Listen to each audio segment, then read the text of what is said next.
tiem laikiem, kad 1979. gada 25. decembrī Krievijas karaspēks, PSRS karaspēks, atvainojos, iegāja Afganistānas teritorijā. Un 10 gadu garumā turpinājās šis asiņainais karš, kurš arī, diemžēl, neapgāja mūsu Latvijas dēlus, kuri šajā karā zaudēja savas dzīvības, kuri šajā karā zaudēja savas veselības un kuri tāpatās arī piedalījās, kā rezultātā atgriezās ar dažādiem ievainojumiem, ar dažādām sāpēm, ar sāpēm, kas palika zaudējot savus biedrus, un šodien mēs viņus atceramies šajā klusajā dārzā, kas ir netālu no tās vietas, kur kādreiz Latvijas Republika iesauca PSRS karaspēkam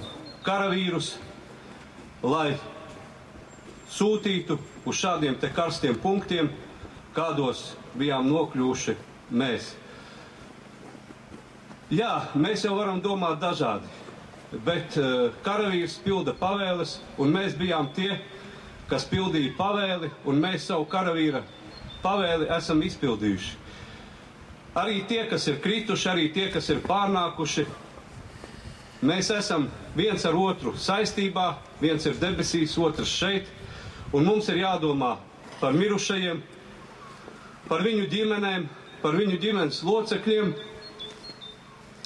un nevienā brīdī mēs nevaram par viņiem aizmirst.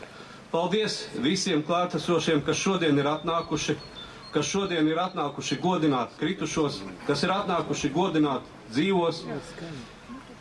Paldies! Šodien mēs arī tikāmies ar Latvijas dzelzceļa valdi, kura nāca pretī mūsu Afganistānas kara veterāniem un bija pirmie, kas spēra soli sociālo garantiju ziņā.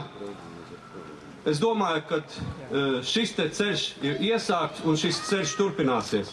Tā, ka visi tikai kopīgiem spēkiem mēs varēsim panākt to, lai katrs no tiem puišiem, kas ir bijuši izgājuši šīs te elles briesmas, elles mašīnu, lai visi viņi būtu atcerēti, lai visi viņi pienācīgi saņemtu savas sociālās garantijas. Vēlreiz pateicos visiem klātesošiem un gribētu dot vārdu aizsardzības, atvainojos, es pa priekšu nolasīšu vēstuli, kuru mums ir atsūtījis Latvijas valsts prezidents. Latvijā dzīvojošo Afganistānas kara un citu militāro konfliktu veterānu asociācijai. Godātie Afganistānas kara un citu militāro konfliktu veterāni. Jūsu aizsāktā tradīcija ik gadu godināt kritušo biedru piemiņu ir ne tikai dziļi simbolisks atceres brīdis tiem karavīriem, kuri neatgriezās Latvijā, bet arī atgādinājums mums visiem par Eiropas un pasaules karu sekām. Tās nevar aizmirst uzreiz, karam beidzoties. Kara rētas dzīst lēni un grūti, jo karš vienmēr ir traģēdija visiem, kas tajā iesaistīti. Arī Latvijas vēsture gadsimtu garumā ir spilgts apliecinājums tam, ka tās valstis, kuras nekad nav uzsākušas karus pret savu gribu, ir tikušas iesaistītas militāros konfliktos, un karavīra pienākums ir doties kaujā. Bet no kaujas lauka nekad nepārnāk visi. Tā ir noticis arī jūsu laika biedriem, kuri atmiņās vienmēr paliks tādi, kādus viņus atceramies no pēdējās sarunas, pēdējā acu skatiena, tādus, kādu viņi bija toreiz. Diemžēl pasaules vēsturē nav bijis tādas dienas, kad varētu apgalvot, ka ir iestājies pilnīgs miers, jo nav neviena militāra konflikta. Tādēļ arī tagad, stāvot miera sardzē, karavīriem vienmēr jābūt gataviem pildīt savu pienākumu. Bet labākais un svētīgākais vēlējums ikvienam karavīram ir vēlējums atgriezties mājās. Jūs atgriezāties, bet to laiku notikumi atmiņās ir neizdzēšami. Lai mūžīga piemiņa tiem, kas neatgriezās. Valsts prezidents Andris Bērziņš.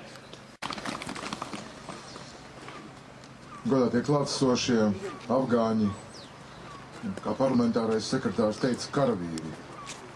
Jo karavīri jūs esat, jūs bijāt un jūs paliksiet. laikam līdz savam pēdējiem elpas vilcienam. Jo tie, kas ir bijuši Afganistānā, tie, kas ir bijuši karā, zina, ko nozīmē šis vārds - kara vīrs. Mums daba un Dievs ir devis vienu visaugstāko vērtību, un tā ir mūsu dzīvība. Un kara vīra pienākums iet, un ja vajag atdot šo dzīvību, uzdevumu, pavēles vai savu biedru vārdā. Es šeit esmu, lai izrādītu savu cieņu, savu attieksmi pret karavīriem. Es šeit neesmu jautāt, kāpēc jūs vai citi karavīri tur bija, jo karavīrs pie tā nav vainīgs. Es esmu šeit, lai nepolitizētu karavīru. Karavīrs dara to, kas viņam ir jādara. Un jūs bijāt noteikti tāpat kā pašreiz mani karavīri Afganistānā dara to, kas ir viņiem jādara. Es nedaudz pārnāju pāris no jums par vietām tika saukts. Es neesmu bijis Afganistānā kā karavīrs. Es esmu bijis apmēram 10, varbūt vairāk, nedaudz reizes bijis Afganistānā, gandrīz visās Afganistānas lielajos rajonos, kur es apmeklēju mūsu karavīru un citu valstu karavīru dienestu vietas. Un ir interesanti, ka mēs lietojam tās pašas pilsētas saucam, vai tur Kandahāru, vai Mazašarifu, vai kā citu. Un mums visiem ir par to savs atmiņas un savs karavīra sentiments, rūgtas, varbūt arī nevienmēr tikai rūgtas atmiņas. Bet es šeit nāku vēlreiz kā komandieris, lai teiktu paldies jums, ja jūs pildījāt godam savu karavīru pienākumu. Es šeit nāku, protams, arī, lai atdotu savus cieņas un godu apliecinājums tiem, kuri neatgriezās. Paldies gan tiem, kam ir šis piemineklis veltīts, gan arī jums. Un īpaši varbūt, es saprotu to sāpi, kuriem šis karš nesis fizisks ievainojums, pat tie, kuri dzīvē, es runāju par dzīviem šeit. Kādreiz smagāk ir šīs sirds ievainojumi, tas, ka varbūt sabiedrībā visi nesaprot, kāpēc karavīri tur bija, un varbūt tas, kā es teicu, politizē. Es arī uzskatu, ka nepietiekama izpratne atbalsts jums ir sniegts no visām, es nenāju tikai par Latvijas, runāju arī par tām valstīm, kuras sūtījušas. Pieņem lēmumus par karavīru sūtīšanu uz Afganistānu. Pietiks ar tiem, kas ir krituši šajā iepriekšējā karā un arī tagad iet bojā it kā miera uzturēšanas procesā un armijas apmācīšanas periodā. Tāpēc izsaku lielu pateicību asociācijai, kas organizē šo pasākumu, un īpaši priekšniekam Rusiņa kungam un arī pārējiem. Paldies jums par uzmanību, paldies par jūsu piedalīšanos, aktīvu piedalīšanos šajos pasākumos. Paldies!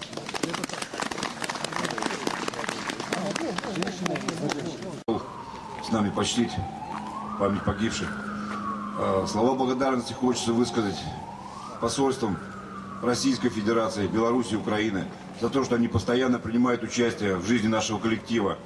Также хочется поблагодарить консульские отделы этих посольств, поблагодарить Рижскую думу Ушакова, Максима Толстого, Сергея Новикова, Вадима Баранника за то, что они принимают участие в жизни нашего коллектива и в жизни нашего молодого поколения под названием «Молодежные сборы Союз 2000-2012». Спасибо большое всем. Спасибо.